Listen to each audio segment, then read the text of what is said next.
Assalamualaikum warahmatullahi wabarakatuh. Baik teman-teman, alhamdulillah kita diberi kesempatan masih untuk berpresentasi ya.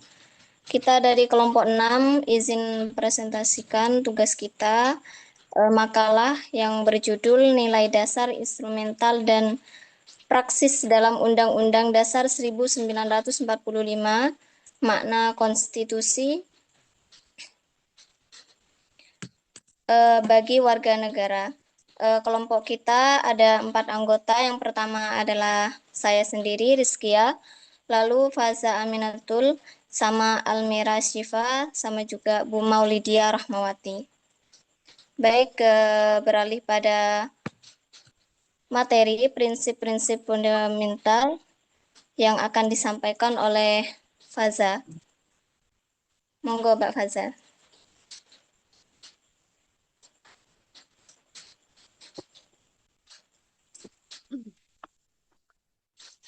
Pertama, prinsip-prinsip fundamental dalam Undang-Undang Dasar 1945 serta dasar filosofi dan etika bangsa. Yang pertama, Pancasila sebagai dasar negara Indonesia. Pancasila menjadi dasar pemikiran dan landasan seluruh tindakan negara. Nilai-nilainya tercermin dalam 4 pokok pikiran pembukaan Undang-Undang Dasar 1945. Terutama pokok pikiran persatuan dan keadilan sosial yang menjadi dasar dan tujuan negara. Tujuan ini dituangkan dalam pembukaan Undang-Undang Dasar 1945 alinea 4 dan menjadi dasar wawasan Nusantara sebagai perwujudan nilai Pancasila dalam kehidupan bangsa. A. Kedudukan Pancasila sebagai dasar negara. Pancasila ditetapkan pada tanggal 18 Agustus 1945 sebagai dasar penyelenggaraan negara. Nilai-nilai Pancasila menjadi acuan dalam seluruh peraturan dan kebijakan. B. Pancasila sebagai sumber hukum. Sebagai sumber dari segala sumber hukum, seluruh peraturan sebagai undang-undang dasar, undang-undang, perpu, PP, kepres, dan lainnya harus berpijak pada Pancasila. Karena kedudukan ini bersifat mengikat. Semua lembaga negara, masyarakat, dan warga negara wajib mematuhi nilai dari Pancasila. Peraturan yang bertentangan dengan Pancasila tidak memiliki kekuatan hukum. Yang kedua, Pancasila sebagai ideologi bangsa Indonesia. Pancasila menjadi cita-cita dan pandangan bersama yang memandu arah kehidupan bangsa. Kedudukan Pancasila sebagai ideologi tumbuh dari pengalaman sejarah bangsa sejak sebelum kemerdekaan. Pancasila sendiri memuat nilai-nilai yang harus diwujudkan dalam melindungi bangsa, memajukan kesejahteraan, mencerdaskan kehidupan, serta menjaga ketertiban dunia. Itu ditegaskan dalam pembukaan Undang-Undang Dasar 1945 dan berlandaskan nilai sila. Yang ketiga, Pancasila sebagai pandangan hidup bangsa Indonesia. Pengertian pandangan hidup. Pandangan hidup adalah pedoman atau arah yang digunakan manusia untuk mengambil keputusan dan menentukan tujuan hidup. Dalam masyarakat Indonesia, pandangan hidup berkembang dari adat, budaya, dan nilai religius yang diwariskan secara turun-temurun. Kemudian, Pancasila sebagai pandangan hidup bangsa. Pancasila menjadi pedoman bangsa dalam menjalani kehidupan bermasyarakat dan bernegara. Nilai-nilainya menjadi ukuran dalam bersikap, berperilaku, dan mencapai cita-cita bersama. Karena Pancasila memuat nilai luhur. Pancasila sendiri memberikan arah yang menyeluruh bagi kehidupan bangsa Indonesia. Yang keempat, Undang-Undang Dasar Negara Republik Indonesia tahun 1945 sebagai hukum dasar. Proses terbentuknya Undang-Undang Dasar 1945. BPU PKI menyusun rancangan Undang-Undang Dasar dalam sidang pada tanggal 10 sampai 17 Juli 1945. Pada tanggal 10 Juli dilakukan penyusunan akhir dasar negara. Kemudian pada tanggal 11 Juli pembukaan Undang-Undang Dasar disetujui berdasarkan Piagam Jakarta. Dan pada tanggal 14 Juli Soekarno melaporkan 3 hasil utama, yaitu pernyataan Indonesia Merdeka, pembukaan Undang-Undang Dasar 1945 dan batang tubuh Undang-Undang Dasar. Kemudian Pancasila terkait pandangan hidup. Sebagai pandangan hidup, Pancasila mengandung nilai yang diyakini kebenarannya oleh bangsa Indonesia. Nilai ini menjadi pedoman dalam mencapai tujuan dan membangun kehidupan nasional yang berlandaskan cita-cita dan luhur. Selanjutnya akan disampaikan oleh Bu Maulidia.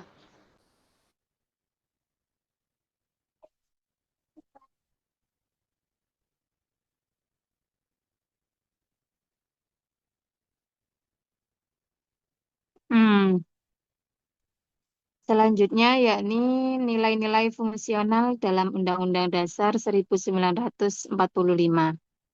Nah, ada yang namanya nilai, ada yang namanya norma.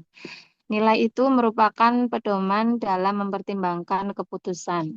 Nah, itu bersifat abstrak karena berasal dari pemikiran seseorang. Sedangkan norma adalah aturan yang berlaku di dalam masyarakat untuk menciptakan kehidupan yang aman dan juga tertib.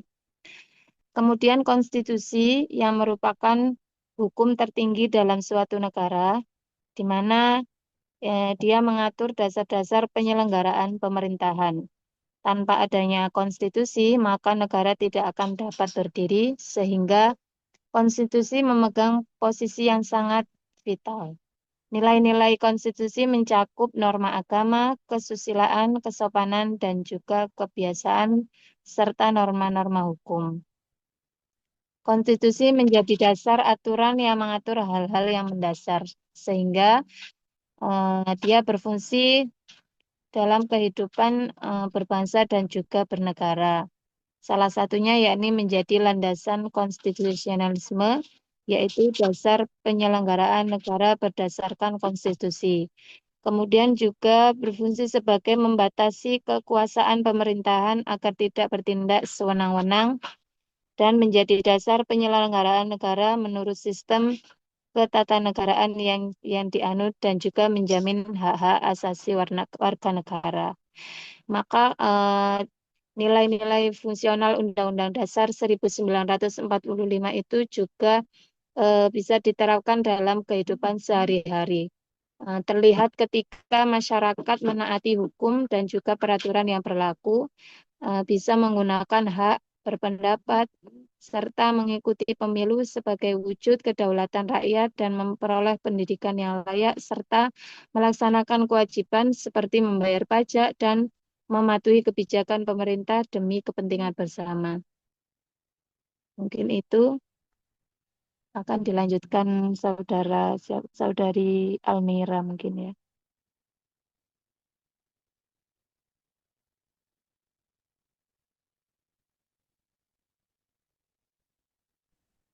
Selanjutnya, nilai-nilai konstitusi menurut Karl Lowenstein. Yang pertama di sini ada nilai normatif. Konstitusi dianggap normatif apabila peraturan yang di dalamnya benar-benar dipatuhi dan dilaksanakan oleh masyarakat serta penyelenggara negara. Konstitusi tidak hanya berlaku secara hukum tetapi juga nyata dijalankan. Yang kedua, nilai nominal. Konstitusi bersifat nominal apabila secara hukum berlaku, namun pelaksanaannya tidak sepenuhnya berjalan. Artinya, konstitusi hanya diakui keberadaannya, tetapi tidak diwujudkan sesuai ketentuan sebenarnya. Yang ketiga, nilai semantik. Konstitusi bersifat semantik apabila digunakan sepenuhnya, tetapi hanya untuk memperkuat kekuasaan politik yang sudah ada. Konstitusi lebih menjadi alat legitimasi penguasa, bukan benar-benar sebagai pembatas kekuasaan. Konstitusi memiliki materi seperti organisasi negara, HAM, prosedur perubahan Undang-Undang Dasar, serta asas dan cita-cita negara. Tuntutan reformasi muncul karena Undang-Undang Dasar 1945 dianggap belum cukup mendukung demokrasi, pemberdayaan rakyat, dan penghormatan HAM. Banyak pasal yang multitafsir sehingga membuka peluang kekuasaan otoriter, sentralistik, dan tertutup. Karena kebutuhan perubahan tersebut, MPR melakukan 4 kali amandemen dari tahun 1999, tahun 2000, 2001, dan 2002. Amandemen memperbaiki aturan dasar mengenai pembagian kekuasaan, kedaulatan rakyat, HAM, demokrasi, dan sistem hukum. Perubahan ini juga didorong oleh filosofis, histori, yuridis, sosiologis, politis, serta dukungan masyarakat luas. Namun, perubahan Undang-Undang Dasar tidak serta-merta menghasilkan budaya taat konstitusi. Masih terdapat kelemahan seperti inkonsistensi dan ketidakjelasan sistem ketatanegaraan setelah amandemen.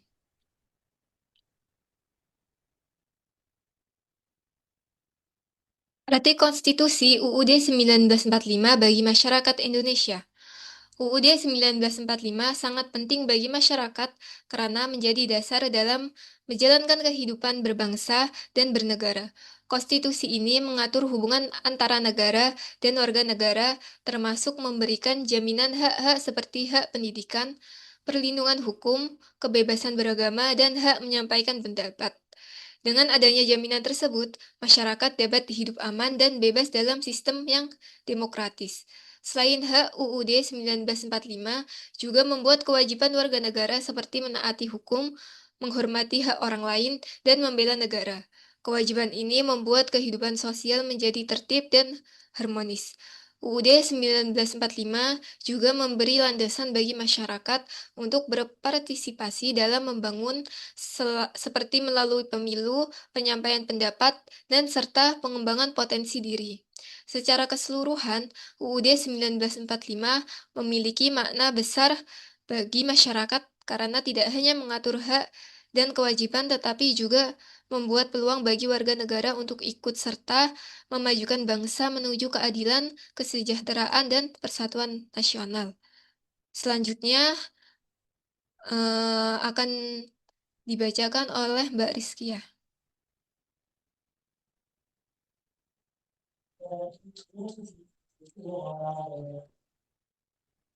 Baik, terima kasih Mbak Almira untuk waktunya. Kesimpulan pada materi kita malam ini adalah Pancasila menjadi dasar negara, sumber hukum, ideologi, dan pandangan hidup bangsa yang dijabarkan dalam Undang-Undang 1945. Seluruh aturan dan penyelenggaraan negara harus sesuai dengan nilai ketuhanan, kemanusiaan, persatuan, kerakyatan, dan keadilan sosial. Undang-Undang Dasar 1945 sebagai hukum dasar mengatur organisasi negara, hak asasi, dan pembatasan kekuasaan. Nilai-nilai konstitusi mencakup norma agama, kesusilaan, kesopanan, kebiasaan, dan hukum, serta dapat bernilai normatif, nominal, atau semantik. Amandemen Undang-Undang Dasar 1945 dilakukan untuk menyempurnakan sistem ketatanegaraan agar lebih demokratis dan menghormati hak asasi manusia. Bagi masyarakat, Undang-Undang Dasar 1945 memberi jaminan hak, menetapkan kewajiban, dan menjadi pedoman berperan dalam kehidupan berbangsa sehingga tercipta masyarakat yang tertib, adil, dan sejahtera. Baik, mungkin sampai di sini untuk presentasi kita malam ini. Mungkin kalau ada pertanyaan bisa disampaikan di grup dan kita bahas sama-sama. Terima kasih, kami sampaikan perwakilan dari kelompok kami dan mohon maaf jika ada kesalahan. Wassalamualaikum warahmatullahi wabarakatuh.